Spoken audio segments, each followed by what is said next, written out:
And let's get you all the updates you need to know on day 33 of the war in Ukraine. Russia continuing unabated, really, attacking key Ukrainian cities using deadlier missiles under what's being deemed now as phase 2 of its invasion plan. Villages near capital city of Kyiv are now in complete ruins after intense shelling by Russian troops. In Kherson, Russian forces used smoke grenades to disperse people who were protesting against Russian invasion. Even the port city of Mariupol, it's a similar story. Negotiators, in fact, are coming together for the 6th round of talks to broker middle ground to end this war. The talks will be held in Turkey and is the second such dialogue being hosted by Ankara. Ukrainian President Volodymyr Zelensky has accused the West of lacking courage as his country fights to stave off Russia's invasion. Zelensky has alleged that the West is playing ping-pong over how and who should deliver fighter jets to Ukraine.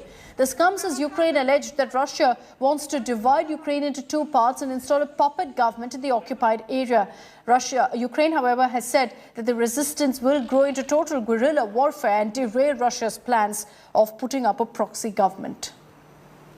Попереду і новий раунд переговорів, бо ми шукаємо миру, реально, без затягування. Як мені доповіли, є можливість і потреби для очної зустрічі вже на території Туреччини. Це непогано. Подивимось на результат. Наші пріоритети у переговорах відомі. Суверенітет, територіальна цілісність України не підлягають сумніву, дієві гарантії безпеки для нашої держави обов'язкові. Очевидна і наша мета – мир і якнайшвидше відновлення нормального життя в рідній нашій державі. І сьогодні той день, коли знову і знову переконуюсь, наскільки далеко ми від Російської Федерації. Уявіть, вони там в Москві переполошилися через моє інтерв'ю російським журналістам, тим із них, хто може дозволити собі говорити правду. Коли журналісти вже готувалися до публікації нашого інтерв'ю, ми говорили з ними сьогодні в день, російське цензурне відомство вийшло з погрозами. Так і написали, вимагають відмовитись від публікації розмови. Це було би смішно, якби не було би так трагічно. Знищили свободу слова в своїй державі, намагаються зруйнувати сусідню державу. Зображають себе глобальним гравцем, а самі при цьому бояться відносно короткої розмови з кількома журналістами. Що ж, якщо така реакція, значить ми все правильно робимо, значить вони нервують. Let's get you the latest updates from one of the worst affected cities in Ukraine, the port city of Mariupol, where half of the population has left. It's essentially been laid to waste by Russian heavy weapons, with whole neighborhoods now left completely unrecognizable under relentless artillery fire since the beginning of this war. Ukraine now has accused Russia of forcibly relocating thousands of civilians from Mariupol. Ukraine's Deputy Prime Minister Irina Vereshchuk said 40,000 had been moved from Ukraine's Mariupol to Russian-held territory without any coordination with Kyiv. Ukraine's President Zelensky had accused Russian forces of deliberately targeting civilians in the city, including by bombing an art school on Sunday, where hundreds of women, children and elderly women had been taking shelter.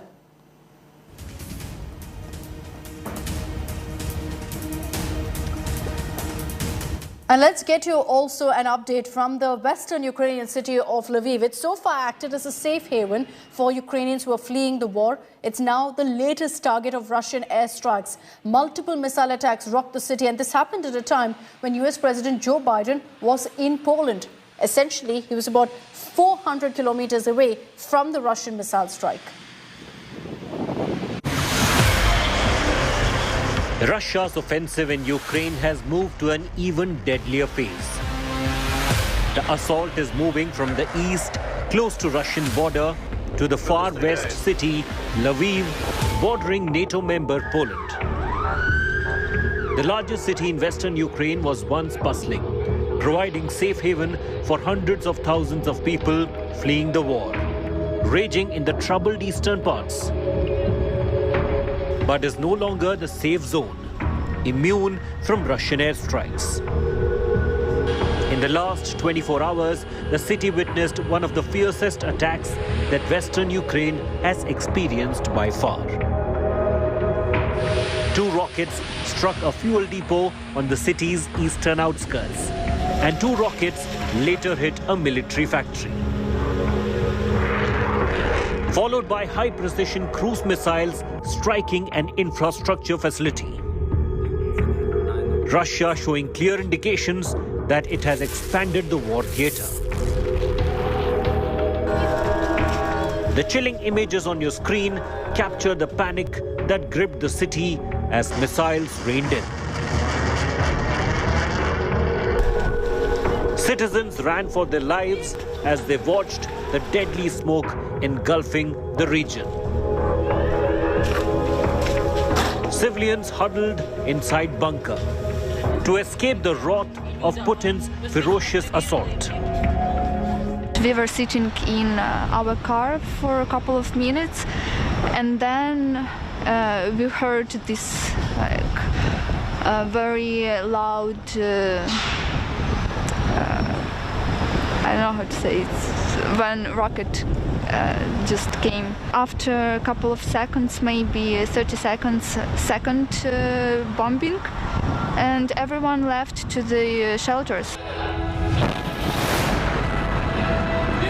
The attacks had caused significant damage to infrastructure facilities, blowing out windows at a local school, leading to widespread destruction.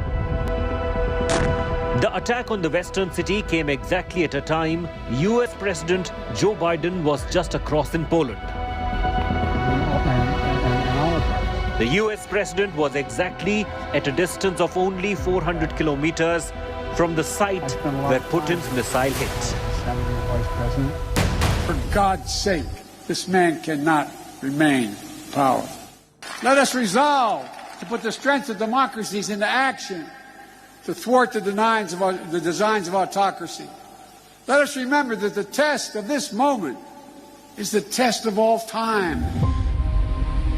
Rescue teams are having their hands full, spending all night extinguishing raging fire and minimizing fallout of the attacks, which raged a fuel shortage, leading the massive flames.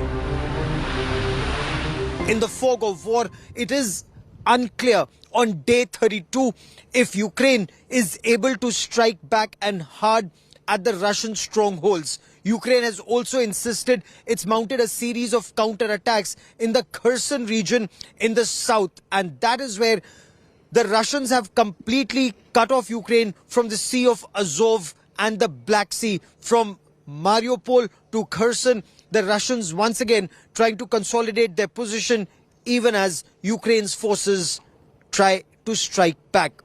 With cameraman Lalit Mohan Joshi in Lviv, Ukraine, Gaurav Sawant for India Today. And US war veterans have also now volunteered to join Ukraine's war effort. India Today's Gaurav Sawant spoke to a US Army veteran weapons specialist who's come down to Kyiv to train fighters and participate in the war effort in the offensive against Russia. We're currently at the Kiev railway station. There's curfew in place. If you notice, it's pitch dark all around, and we have to stay here till 7 in the morning. But here I bumped into Marshall and John. Marshall is from the United States of America. John is from Canada.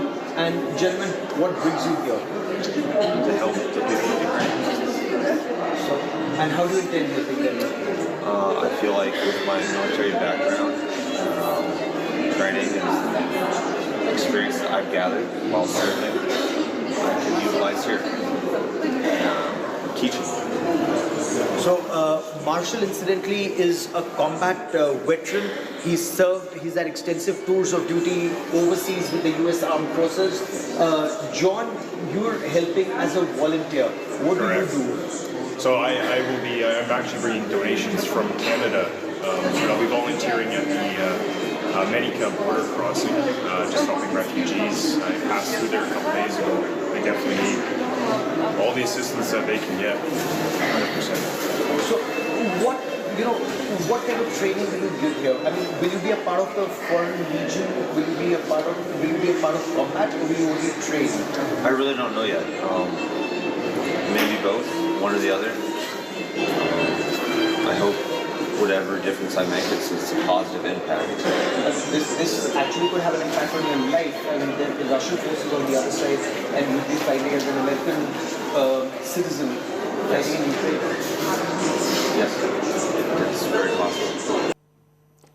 33 days of war now. Ukraine is fighting a two-front war essentially. one with the Russian invasion forces, the other with Russian-backed rebels of Donetsk, who call themselves the Donetsk People's Republic. It's a separatist region which is also pitted against Ukraine rule. And Geeta Mohan filed this report from Donetsk.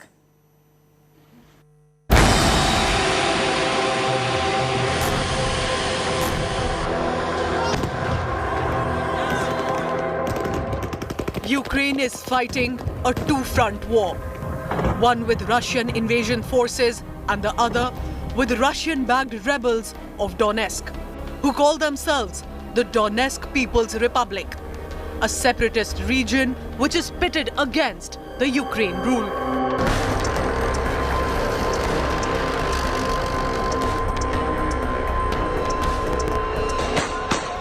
As Ukrainians battle it out against Russian aggression, images from southeastern Ukraine tell a different story.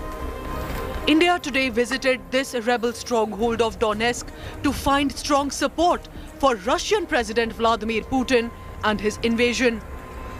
In Donetsk, most cars were seen with pro-Russia Z signs. The anti-Ukrainian sign is a call for independence from Ukraine. Z denotes independence.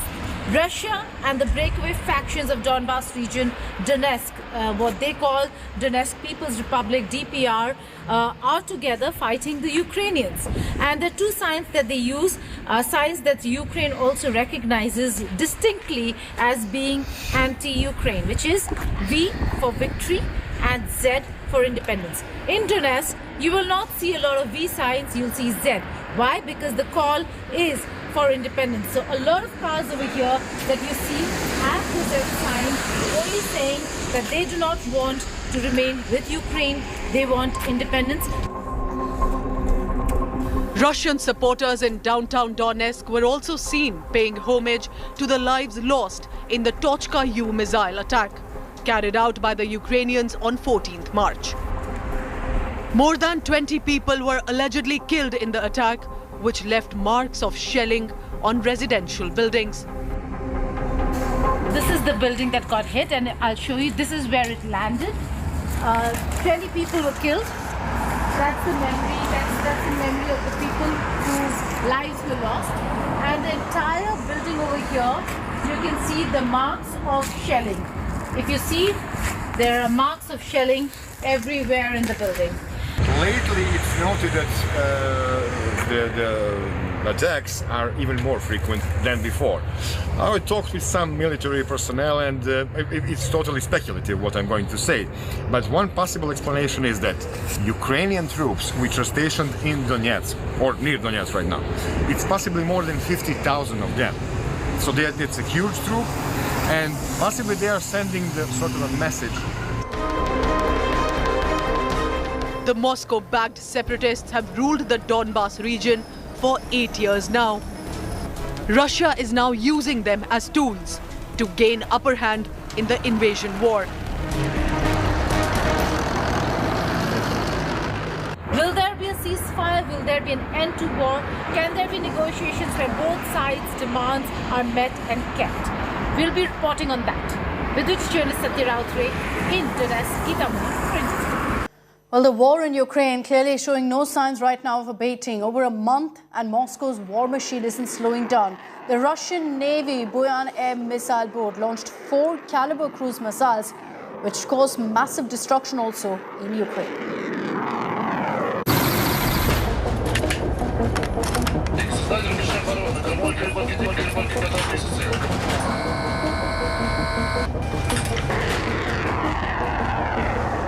A brooding night sky over the Black Sea, torn apart by 4 caliber cruise missiles launched from a Russian Navy Buyan-M missile boat. Their targets, Ukrainian sites near the country's capital, Kyiv. Capable of hitting targets hundreds of kilometers away with devastating accuracy, the use of caliber cruise missiles signals a shift into the realm of advanced weaponry in the second phase of this war.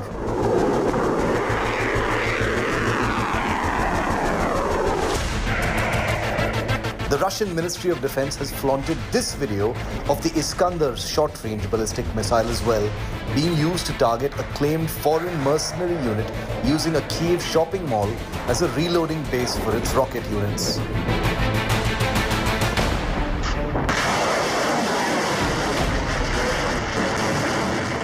The third major Russian missile system being used is the Yakhont high-speed cruise missile, seen here being launched against a Ukrainian weapons depot in the western part of the country. The Yakhont is a progenitor of the Indo-Russian BrahMos missile in service with the Indian Armed Forces.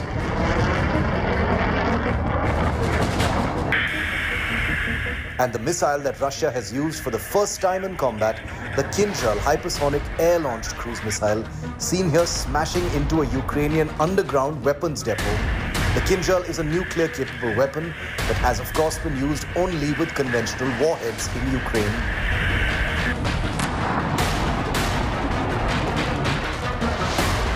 Four advanced Russian missile systems, all four being used in anger against Ukraine.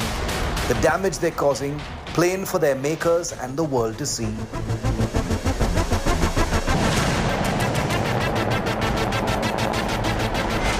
Of course, there's another Russian missile that's on operational alert amidst this Ukrainian crisis.